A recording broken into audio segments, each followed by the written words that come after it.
are delighted to welcome Domna Stanton back to Columbia. Domna earned her PhD in French literature from Columbia.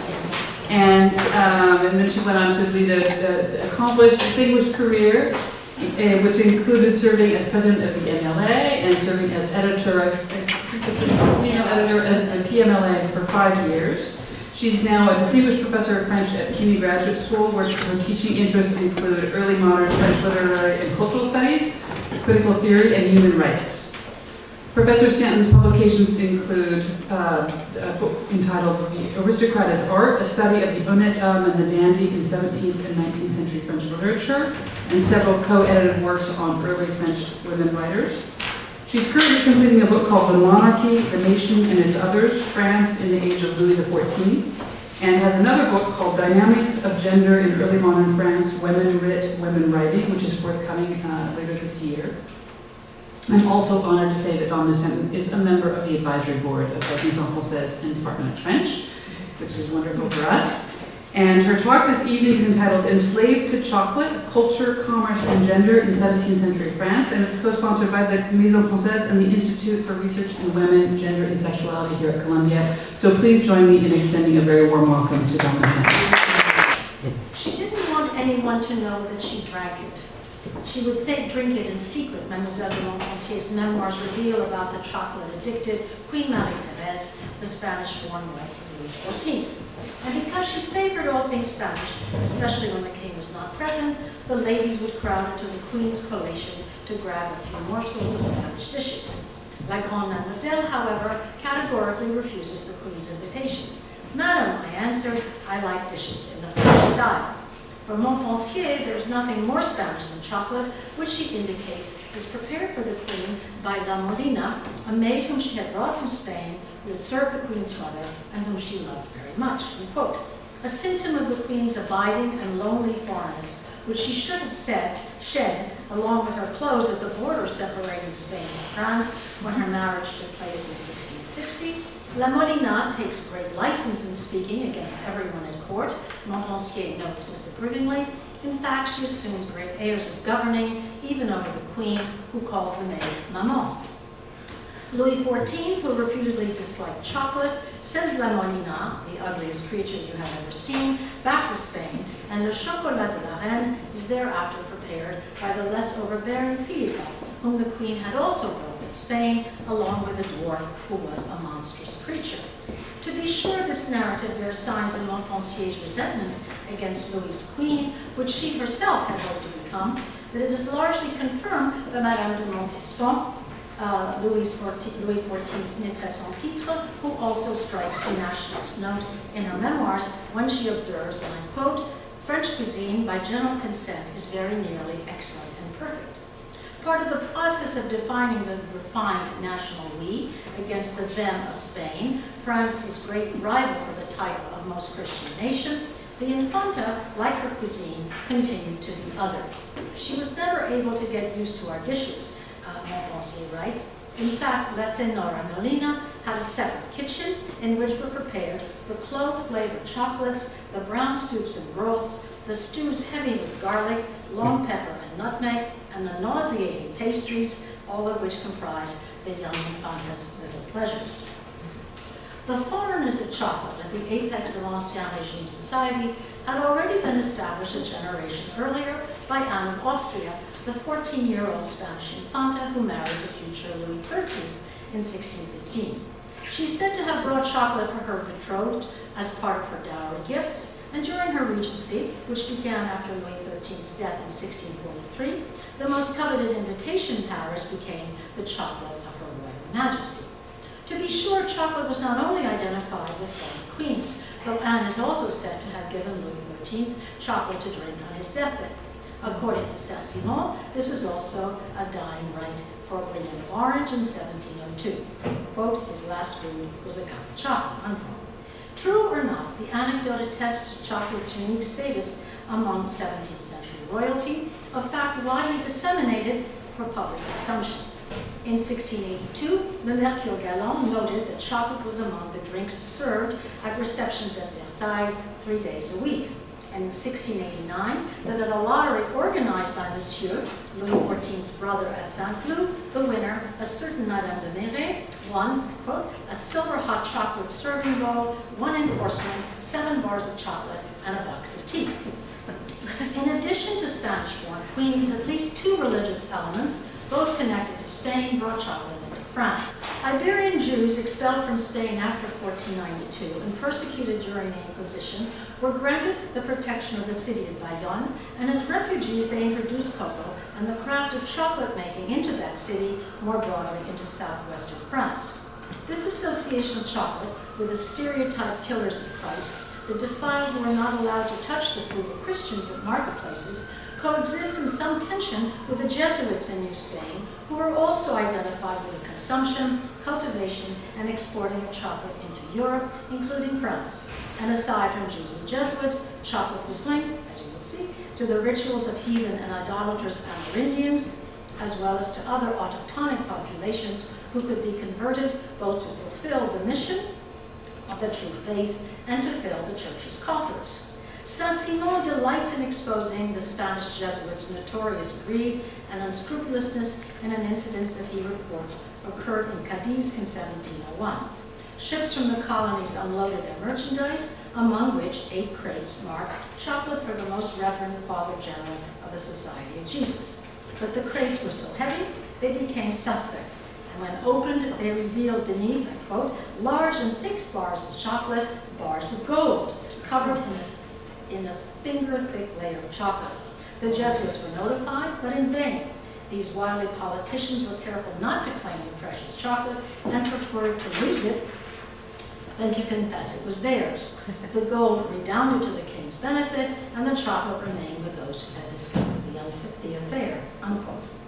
Beyond the use of precious chocolate to conceal the even more precious gold extracted from the New World, this incident exposes the ambivalence over its origin, sale, and consumption that marked 17th century representations of chocolate in metropolitan France. And aside from the national stakes involved, the representations of royal and aristocratic consumers, of fashion and taste, comprise the many verbal and visual cultural signs that serve to obscure, to conceal from you, at the very least to sanitize, the institutions of colonialism slavery that undergirded the development of mercantilism and that were central to the post-Westphalian state. In this talk, I follow the path of the 17th century Atlantic Triangle from France to the buying of slaves in Africa, then to the French Antilles, where cocoa was cultivated and made into chocolate by slaves, highlighting as well the gendered ambivalences in this pharmakos, and finally to home and the fashionable decontextualized naturalization of chocolate in the latter part of Louis XIV's imperial reign. I'm now going to move to a section I call the French Atlantic Triangle. There are no slaves in France. It has rightly been said that the rise of mercantilism, French mercantilism, should be attributed to Cardinal Richelieu. The Grand Maître de la Navigation as of 1626, committed to developing a military and a merchant naval force to compete with France's European rivals, Richelieu convinced Louis XIII to allow nobles to engage in commerce and to invest in commercial companies such as the Compagnie des Îles de l'Amérique, which he created in 1635.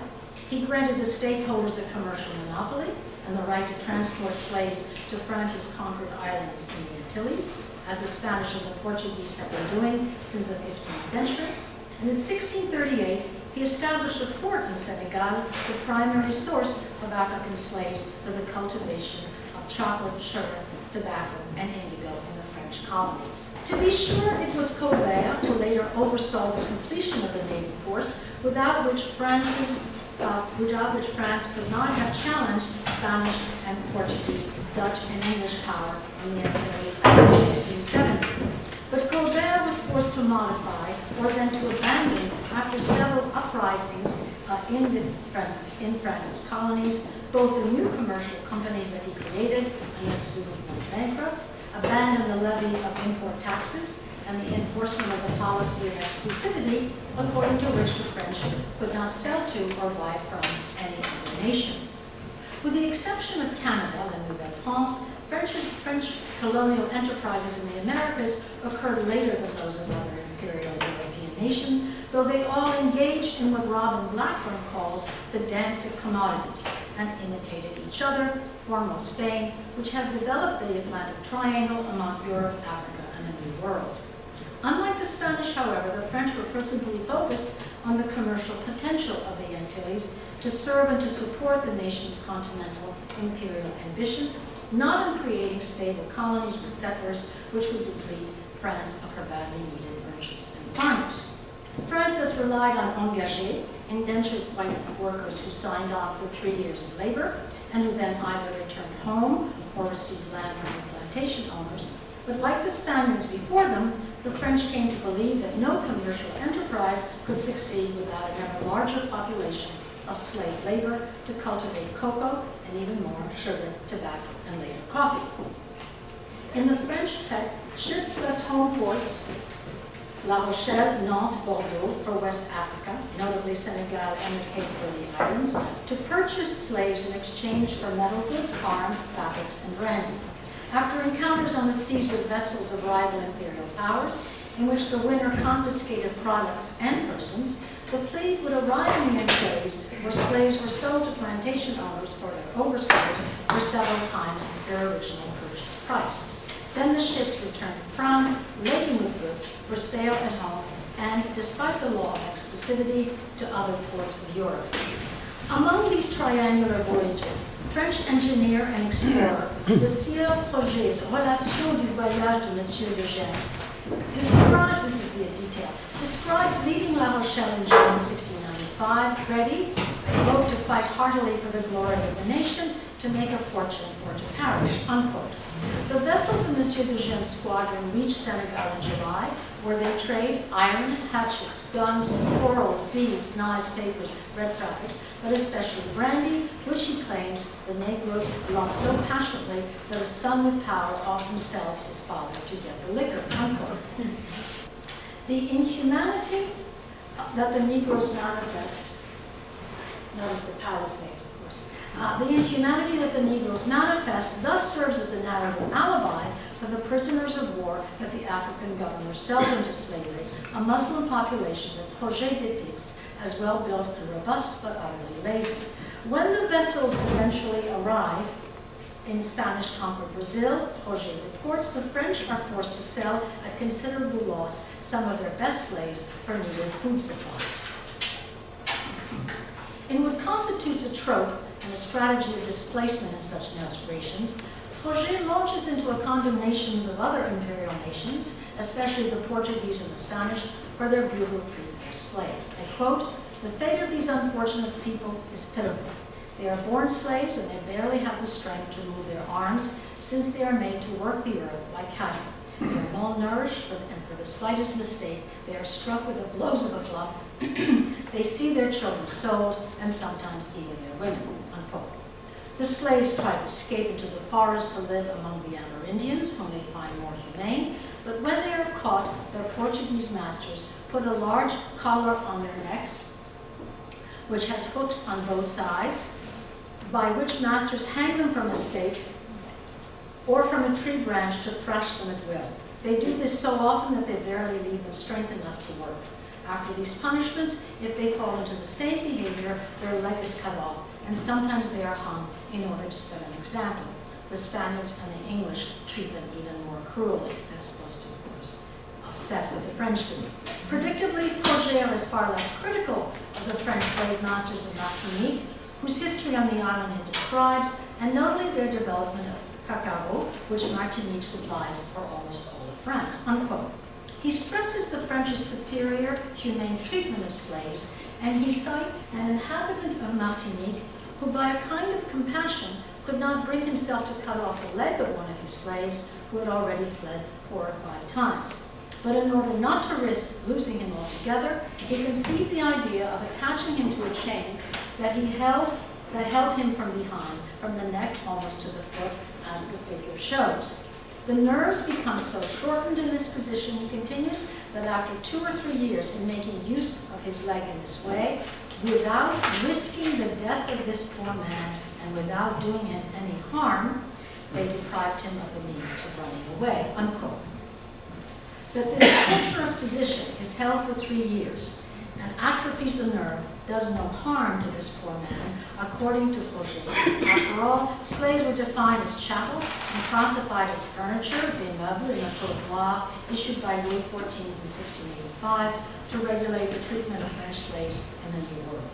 It seems bitterly ironic, then, for a latter-day reader, that on the return to France, to l'île d'Oreille, Froger's ships run out of food and the crew has to consume the precious product of slave labor. Quote, we were obliged to use the merchant sugar and cocoa to make chocolate for the crew. This beverage is nourishing and can take the place of a meal. But our soldiers, who were not accustomed to it, could not tolerate it and said that it made their heads spin. Unquote. Only the elite, it seems, can appreciate, even require, the chocolate high. This inability to perceive slaves as human includes a shareholder of the Compagnie Royale du Sénégal, le Sieur de la Courbe, author of Premier Voyage fait à la Côte d'Afrique, 1685, who leads an exploratory trade mission on the West African coast, and who regards slaves, the slaves he purchases, as beasts of burden. He notes that a good horse is worth 25 captives. And yet, in a gesture that may spell displacement or projection, he cites the good fathers in Africa who opposed slavery and viewed its inhumanity as contrary to Christian ethics. I quote, they had great scruples about the fact that we bought them, that we bought men, all the more so since they said the majority were seized unjustly. And in order to make this known to all of Christendom, they wrote a manifesto in Latin that they sent to Spain, to Portugal, and to Italy, and they gave me one to take to France, unquote. Atypically for 17th century French travel narratives, Premier Voyage depicts the Middle Passage, the whites' fear of revolts by the 200 to 400 slaves that the crew of 30 to 40 quelled preemptively by executions to render the rest docile, but also the fear that this human cargo, quote, would throw themselves into the sea out of despair, unquote, which La Courbe avoids by forcing the slaves to wear a pair of irons or shackles on their feet.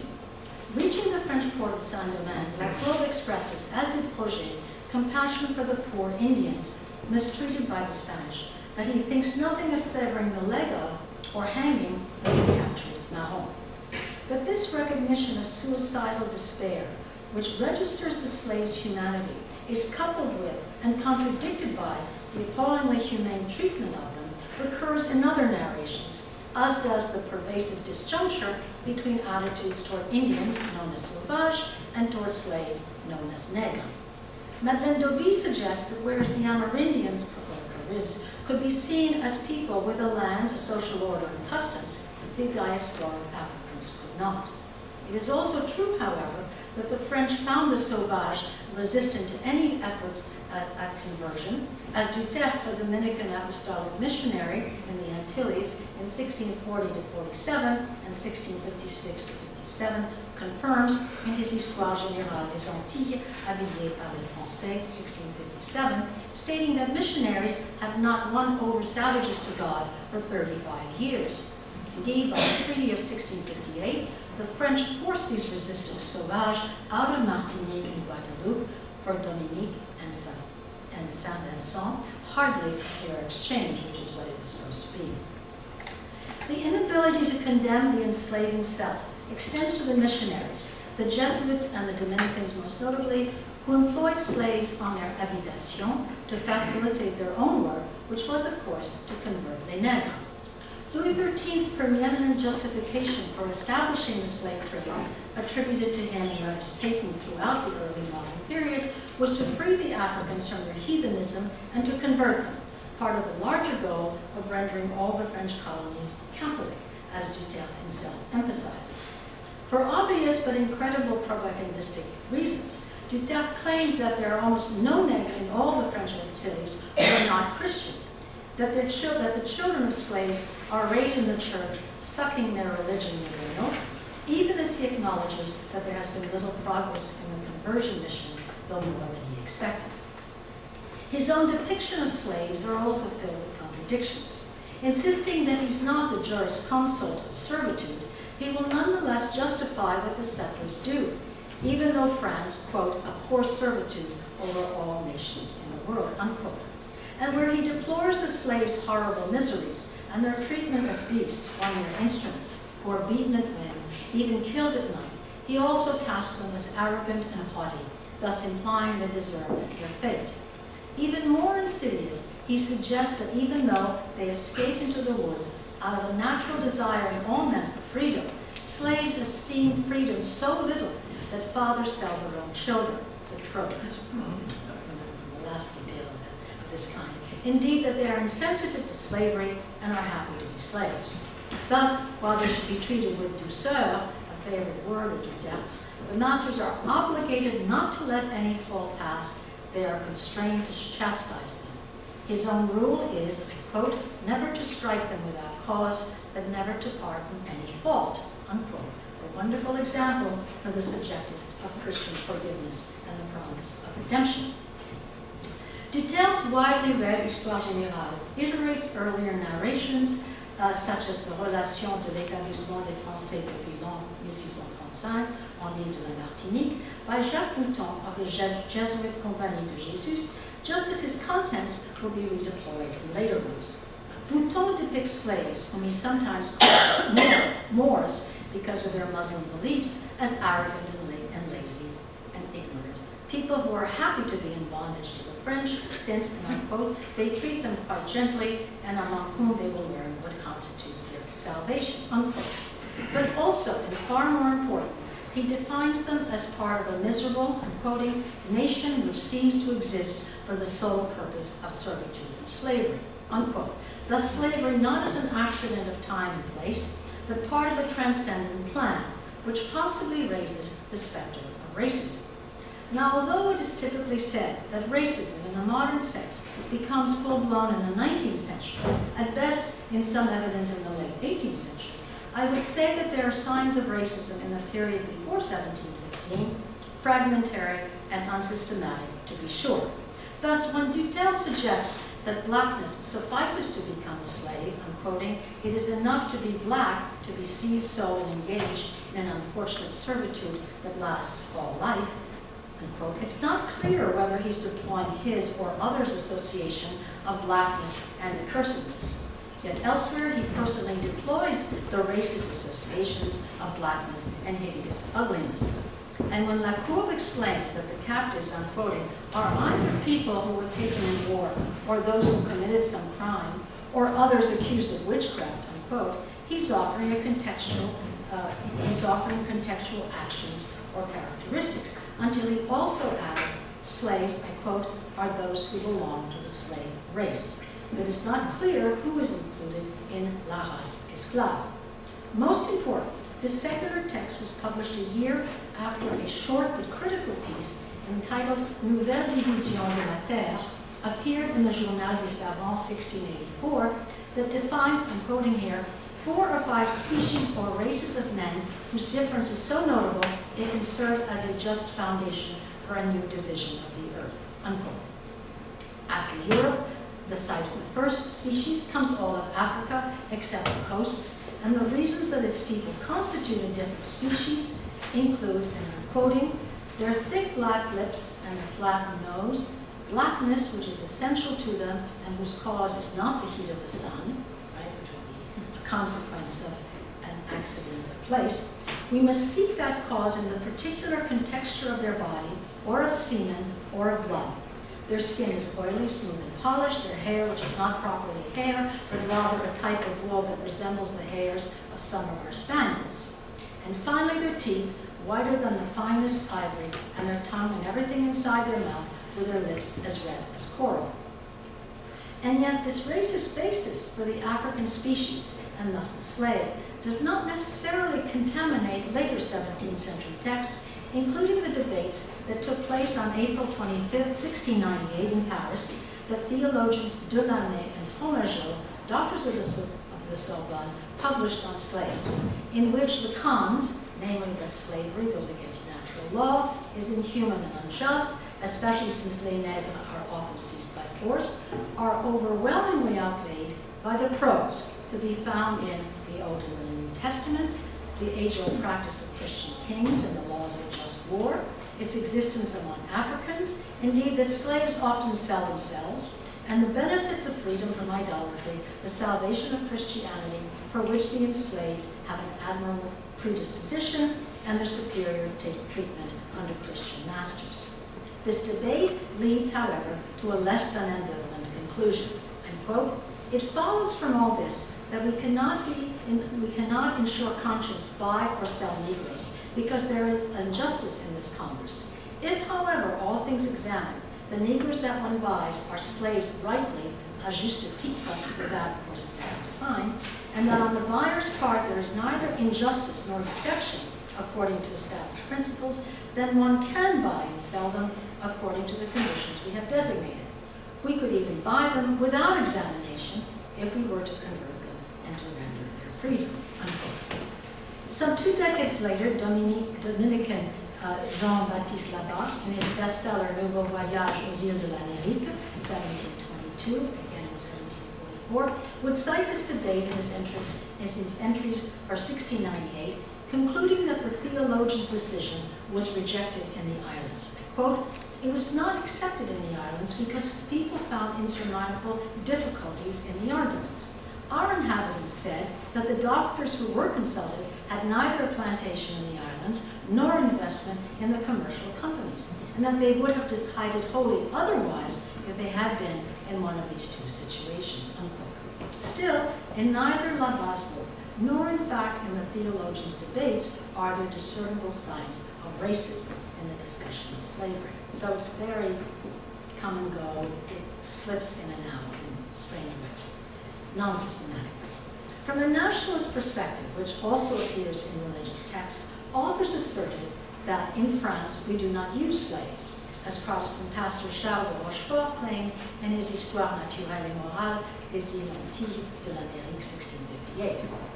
Quote, "And in all of Europe, only the Spaniards and the Portuguese do who go to buy them in the country of their birth." Unquote. Although accounts such as Dutert's contradict Rochefort, it is true that a law dating back to 1315, reaffirmed in 1571 and again in 1691, stipulated that there are no slaves in France, that is, continental France. But over the course of the 17th century, this law eroded principally because of its inconvenience to slave owners who transported their enslaved valets and maids with them back to France. Ever greater exceptions to this law, slaves in France occurred, and in 1716 another edict stated that slave owners could bring their human property to France if they received permission from the colony's governor, registered the slaves within 8 days after the ship's landing, and to iterate the dominant alibi for slavery if they testified the slaves were brought to learn a trade or to gain instruction in Catholic Christianity. Despite these growing exceptions to the law, it could still be argued that the metropolitan French had little, if any, experience of slaves as humans. Aside from glimpses of slaves in French ports, these chocolate-colored creatures were visible only when they were deployed to heighten ritualized representations of aristocratic and monarchic power. This included the 140 slaves reported to have formed the retinue of the French ambassador, the Comte d'Avour, in peace negotiations at Munster in 1644. However, the most excessive nationalist and imperial of these displays occurred in 1662, 2 years before the founding of the Compagnie des Indes Orientales and the Compagnie des Indes Occidentales, in order to celebrate the birth of Louis XIV's Dauphin.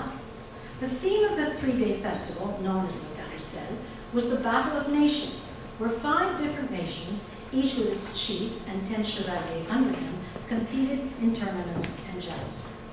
Before a throng that included ambassadors and foreign ministers, as Jacques Perrault's luxuriously illustrated accompanying text shows.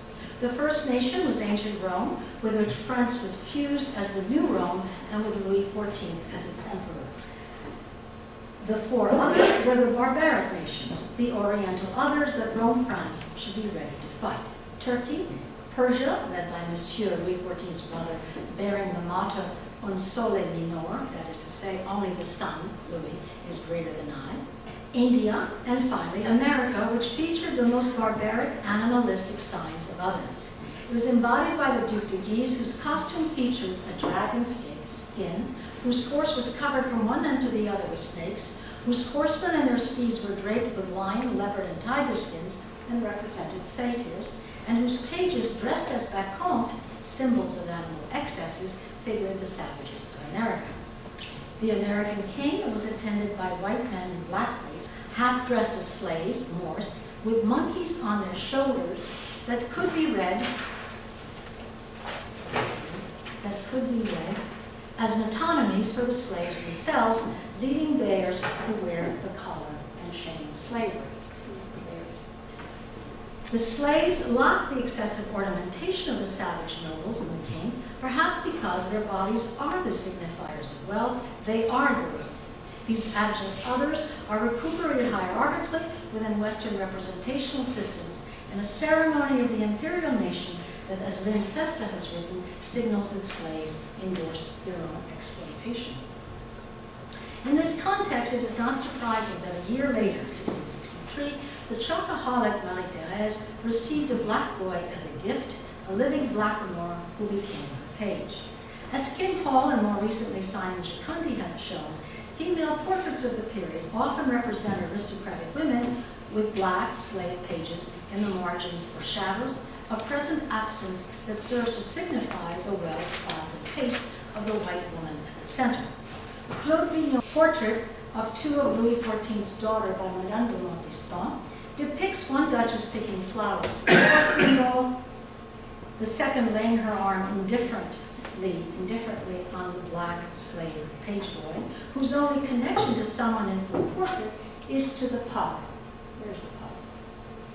Where's the dog? Oh, there it is. And you'll see that you'll know the resemblance between the two, right?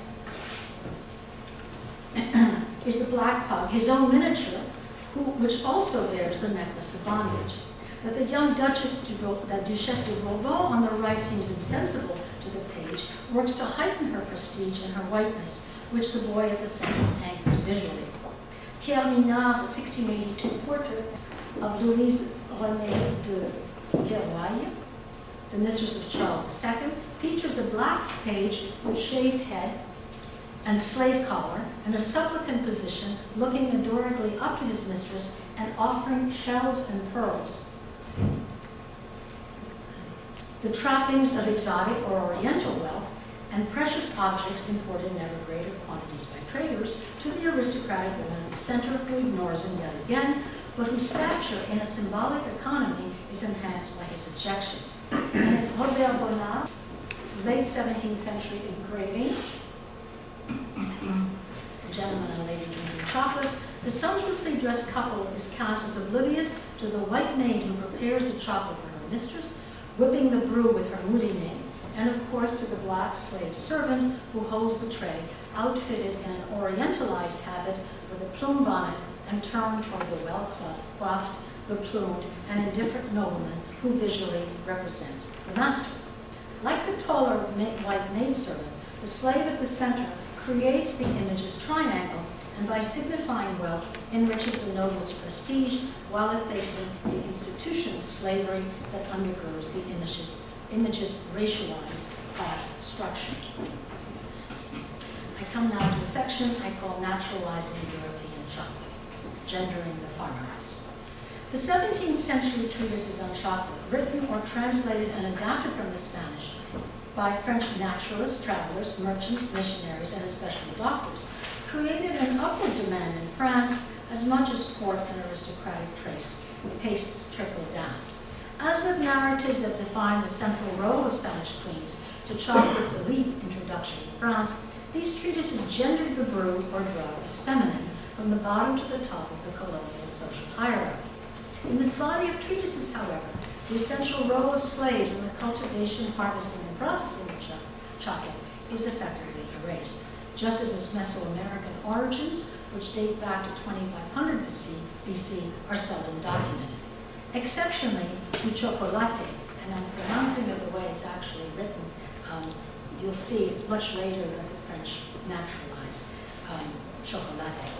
Du chocolate 1643, is a paraphrasis of Andalusian doctor Antoine Colmenero de Desma, 1631 treatise by a Paris professor of medicine, René Moreau, who adds a lengthy note at the outset on chocolate's origin and usage among the Amerindians, and provides both the spelling of the 4 species of the cacao trees and various Indian recipes for its preparation. And yet, his negative views on the primitive Indianness of cocoa, become chocolate, are revealed in his loose translation of Bartolomeo Maradon's Du Chocolate, a dialogue among a doctor, a bourgeois, and an Indian, appended to the end of Moreau's text. The doctor declares that chocolate is a beverage for pigs rather than for men, though he goes on to gender its human vendors as some négresse or an indienne with her aunt, and its New Spain consumers as ladies who devour the substance, especially the nuns in the convents. The notion that women religious legitimated the consumption of Indian cocoa to the Christians in New Spain extends to and contaminates holy places and holy men. Maradon's bourgeois claims to have seen with my own eyes since I arrived in the West Indies that they drink chocolate in church while they celebrate the divine service. The indigenous Indian, who's recuperated to mouth the attitudes of the Spanish author and his French adapter, witnessed a priest, I'm quoting, who while delivering Mass was forced out of necessity since he was very heavy and very tired to take some chocolate before he gave communion, and God gave him the strength to finish the Mass. So saying, a European writer depicts the pollution of Christianity by heathen practices instead of the conversion of natives by Christian priests, as European ideology proclaimed, despite the compensatory claim here that God gave the chocoholic priest the strength to continue his work. Above all, however, the Indians' final remarks highlight the murderous and diabolical acts of chocolate-ingesting Christian women. In order to avenge their jealousies, they learn and use the spells of the Indian women, who are great mistresses of such sorcery, as if they were taught by the devil. That's why prudent people should avoid associating with Indian women, if only for the suspicion of sorcery. I don't dare say the number of murders and homicides that a priest of the Society of Jesus, preaching in the Church of Mexico City, recounted as happening solely by these means. As a result, when there would only be this reason, without including the other objections, it's best to abstain from chocolate in order to avoid familiarity and association with a nation so suspect of sorcery, unquote. You are what you eat, and to consume an alien substance is to become the other or like the other, which spells a regression from Christian civilization to the unbridled savagery of sorcery of native women. In this way, however, the Indian turned Christian and du chocolate is ventriloquized to condemn his own nation for contaminating Christian society and to endorse its segregation, while effacing from textual view the murderous reign of the Christian conquerors. Almost 30 years after Moreau's treatise, Philippe Dufour de l'usage du café, du thé et du chocolat, 1670, revised a decade later as Traité nouveau et curieux du café, du thé et du chocolat, 1685, includes Maradon's dialogue in this compilation of other European author treatises, which the author wrote without leaving my study. A merchant from Lyon, as well as a doctor, savant, antiquarian, and archaeologist, Dufour had global mercantile aims for all these products, for all 3 products, as the cover image of his Traité curieux confirmed. While featuring the Indian with his chocolatière and his moulinet, Dufour's 445-page treatise never describes chocolate's symbolic and ritual meanings among the Olmec and Mayan, and later among pre-conquest Aztec societies. And yet, 16th century Iberian texts depict cocoa as fulfilling multiple functions, as currency, as the food of the gods in worship, sacrifices, and fertility rituals, and as an aphrodisiac to be combined with hallucinogenic mushrooms in mystical rites. Instead, Dufour simply states that the chocolate from the Mexican ate for water and choco, an onomatopoeia for the sound produced by the moliné, stirring and foaming the brew, was brought from America to Europe, where Spaniards liked this drink passionately, as he notes, quoting a 1666 article in Le Journal des Savants. He views the onomatopoeia as an emblem, I'm quoting here, of these crude people who name things by certain words that give some tangible ideas of what they want to express, unquote. But Dufour is principally interested in the changes Europeans have made to naturalize chocolate. I quote, "We must no longer consider it a beverage particular to America, where it was born, but as a drink that has been naturalized among us." Unquote. Thus, unlike the Negro slaves and the Amerindians who add achiote, chili, maize, anise, and then drink it cold, which Dufour, like other foreign writers, feels is too spicy and causes an intolerable heat and thirst, the Europeans, he states, prefer it hot, most especially with sugar added to the brew, aside from spices from the Old World and the Orient, such as almonds, orange water, musk, amber, cloves, cinnamon, and vanilla. Despite the success of Dufour's treatise, or perhaps because of it, le bon usage du thé, du café, et du chocolat now, the change comes now, pour la préservation et pour la guérison des maladies, 1687, by ordinary master physician to the king and to Monsieur, Nicolas de Bligny, dismisses Dufour's work for its ignorance and disinterest in health. Commissioned by Louis XIV to verify the new discoveries in medicine, as the title page states, de Bligny typifies doctors who sought to de-Indianize, to sanitize, and to monopolize chocolate by medicalizing it, thereby demonstrating their professional legitimacy and justifying their rising scientific and social status in the 17th century. And yet the good doctor himself was accused of writing solely for commercial gain, to promote his own drugs, including quinine, the powder of the Jesuits, taken from the bark of the Brazilian cinchona tree, his set oil extracted from coffee beans, which he claimed to cure all diseases related to the hysteria, right? That's the female disease par excellence, as well as his invention of a portable coffee pot. Like Dufour, de Bligny is interested in the European reformation of Amerindian chocolate, as the title of his chapter on the reformation of the Indian formula for the composition of chocolate indicates. This includes the crucial alteration of its signifier by eliminating the final sounding syllable, as I indicated. Indeed, he virtually sacralizes the Europeans' addition of sugar, quote, "Cocoa binds with sugar and becomes one with sugar," unquote, and of grains of vanilla, which is the soul of chocolate, in contrast to chili and to other ingredients that the Indians have added before the discovery of their continent, as well as their predilection for consuming the drug or brew cold. I quote, "It would be dangerous to follow the example of certain Indians to prepare the chocolate beverage cold, since it is capable of ruining in little time the warmest stomach and of weakening the strongest digestive yeast," unquote. Medical treatises like de Bligny's endlessly analyze the brew's nefarious or possibly curative effects on the body's pulmonary and digestive system. In what constitutes, de Bligny's own foolproof method was to remove the fat from cocoa, reduce the quantities of chocolate consumed, and to insist the patient take to bed after 2 doses. So doing, the patient would have his consumption and his pulmonary relieved. Above all, chocolate would be curative, I quote, "to slow down the overflowing bile that causes vomiting and that leads to bilious, colic, cholera morbus, diarrhea, and dysentery," unquote. Consequently, a plant that in its natural state is a poison, claimed de Bligny, one that can kill, added là-bas in the voyage, was also a preeminent cure. Chocolate had the dual and contradictory function of the pharmakos. In a different configuration of this pharmakos, Dr. Daniel Duncan's moralistic diatribe against excess, avis salutaire à tout le monde contre l'abus des choses chaudes, et particulièrement le café, le chocolat et le thé, 1705, declared, and quoting again, that intemperance is punished by its own excesses. It makes a poison of the best foods and the healthiest remedies. In the beginning, coffee, chocolate, and tea were only remedies, though they were distasteful. Since they became delicious, with the addition of sugar, we have made them a poison.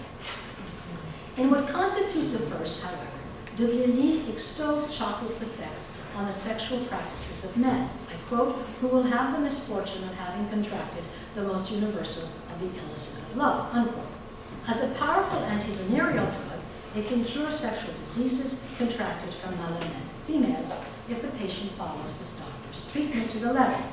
More typically, however, Dr. Louis Lemery of the Medical Faculty of Paris and of the Académie Royale des Sciences argued in his Traité des Aliments, 1705, and in contrast to Lemery, that chocolate excites the fervor of Venus. Indeed, he cites an English doctor who claimed that an infertile woman who took chocolate with her husband then produced 7 children.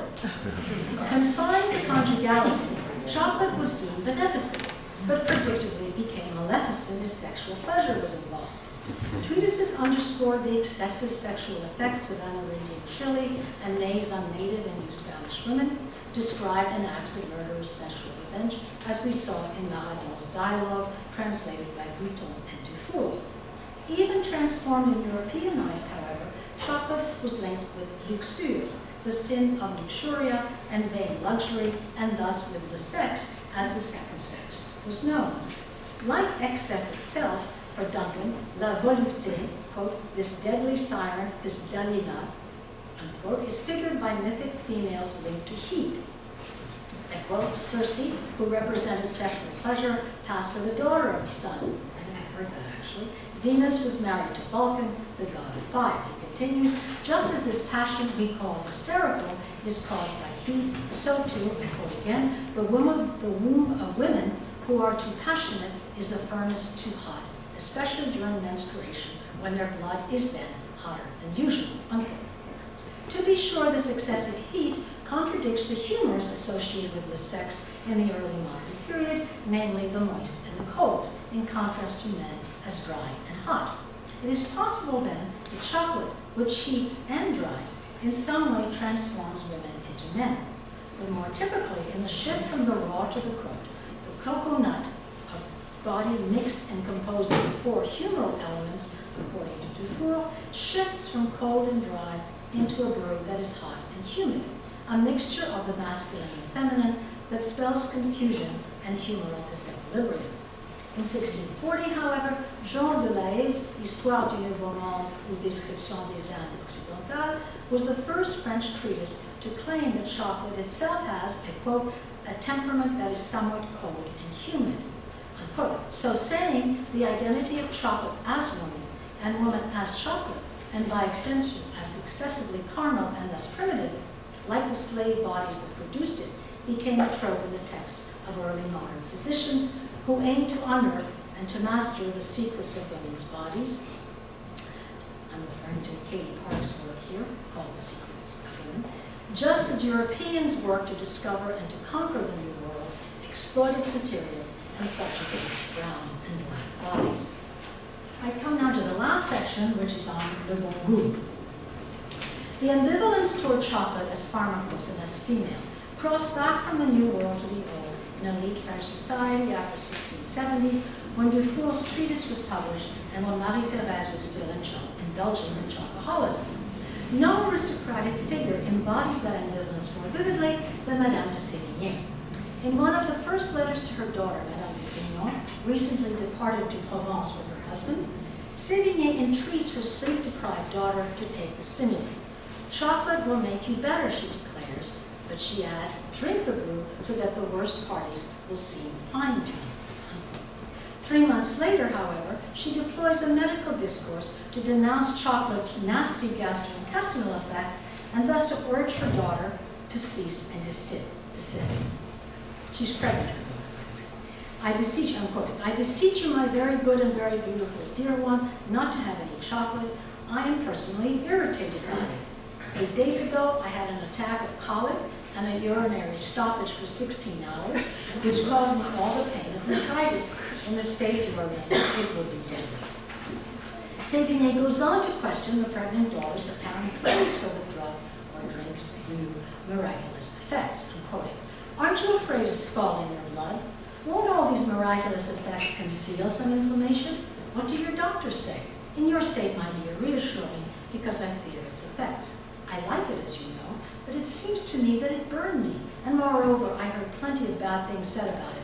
But you describe it and relate so well its marvels that it does for you, I don't know what to say, which is unusual for Madame de Sévigné.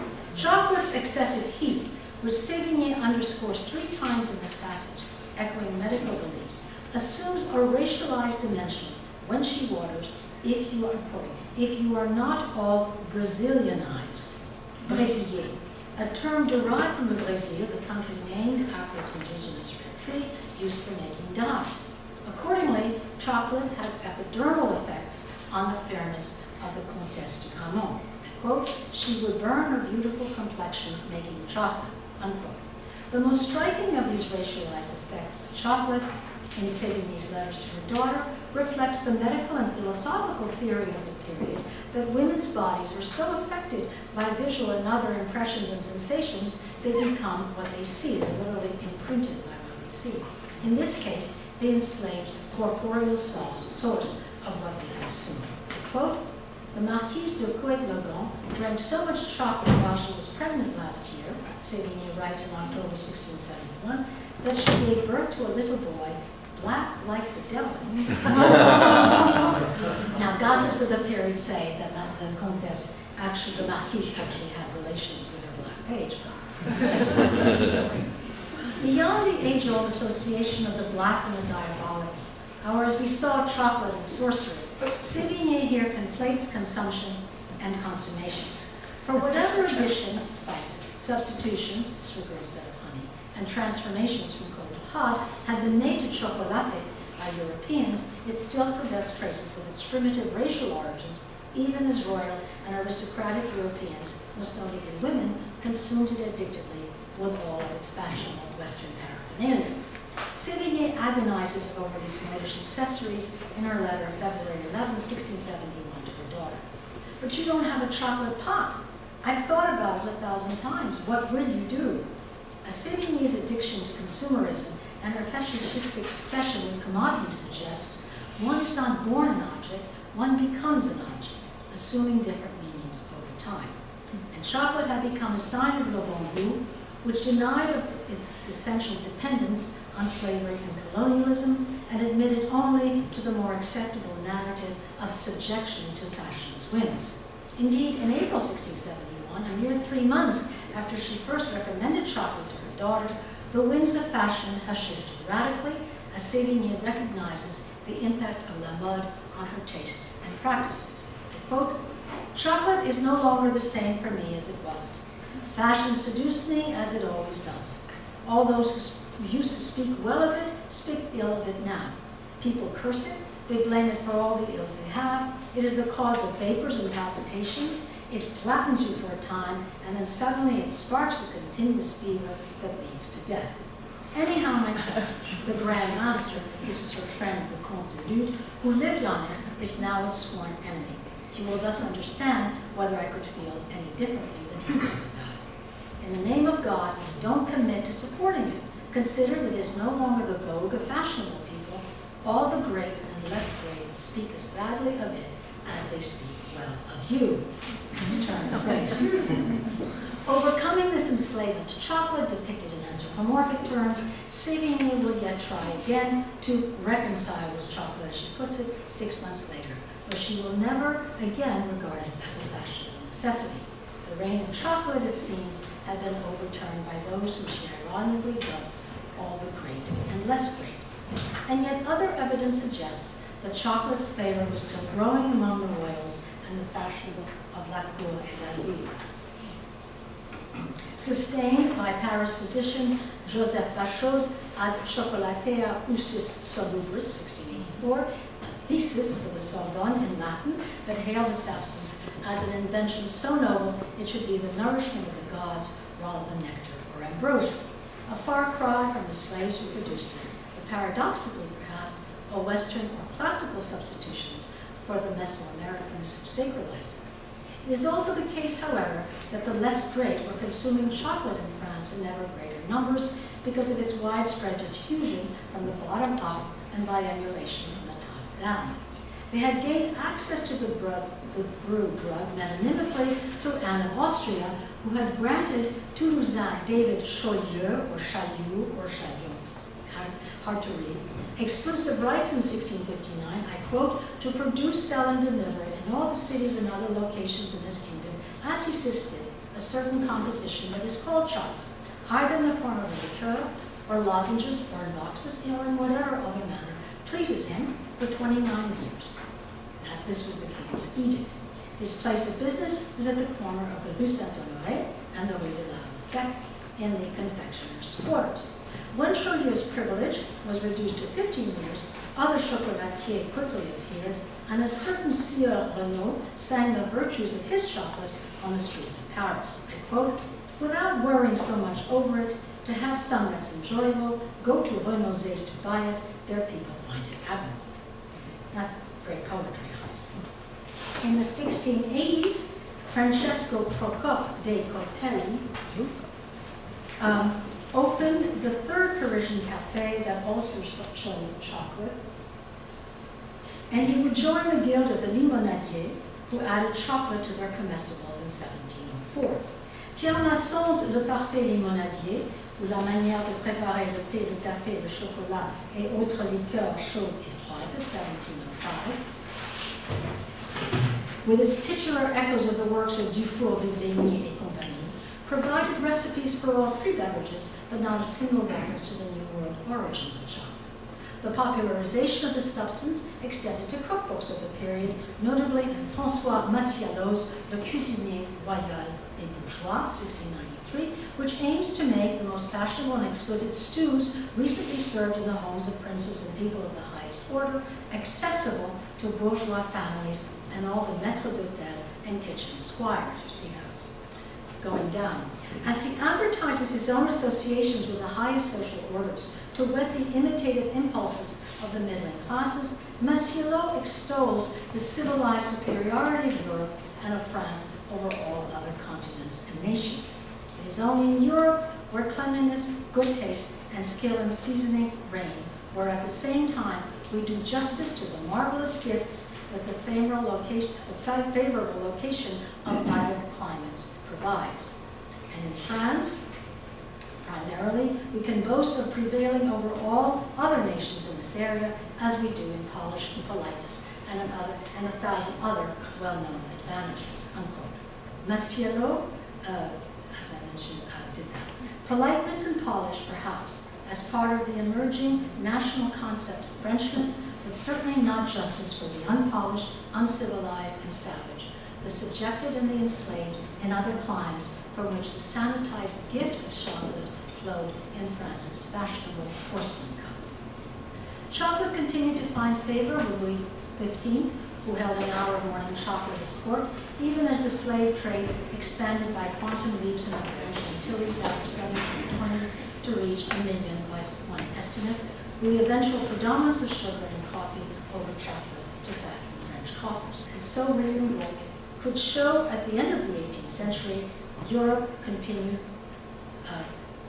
as continuing to be sustained by Africa and Amerindian slaves, with delicate chains on the two women of different color that referenced and highlighted the necklace on the pure white sex. Feminine tropes associated with chocolatism continue to appear in print. In Voltaire's Candide, 1759, the daughter of Pope Urban X recounts the death by poisoned chocolate of her husband at the hands of his ancient mistress. And in Diderot's La Religieuse, 1760, the corrupt nuns of the convent of Saint-Eutrope bring chocolate and coffee at their court, while the Mother Superior uses chocolate and other treats to try to seduce the heroine. By then, les philosophes have begun to promote free labor as preferable to slave labor in capitalistic production, and to denounce the evils of slavery. For example, in Condorcet's Ami des Noirs, 1781, and Olympe de Gouges' Esclavage des Noirs, 1789. In the wake of the Haitian Revolution, 1791-84, the French slave system would be overthrown in the 1790s, but the system would not be formally abolished until 1848.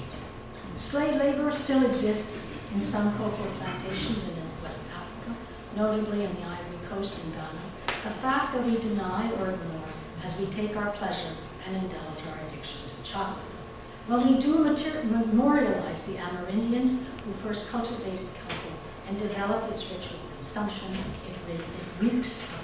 And yet, as we bite into our French piece of Montezuma or Aztec chocolate, our Western bodies also consume the history of conquest and enslaved subjugation that chocolate bears. To reward what Marcel Proust said of his Madeleine-infused cup of tea, all that takes form and solidity out of my cup of chocolate. Instead of mere consumption, we can become witnesses to Patrick Chamoiseau's harrowing evocation of things past and that have passed in his native Martinique. I quote, "Here, bitter lands of sugar and cocoas," he writes in L'Esclave, Vieil Homme et le Molosse, 1997, "we feel submerged by this knot of memories that makes us acrid from things forgotten and from howling presences." Thank you.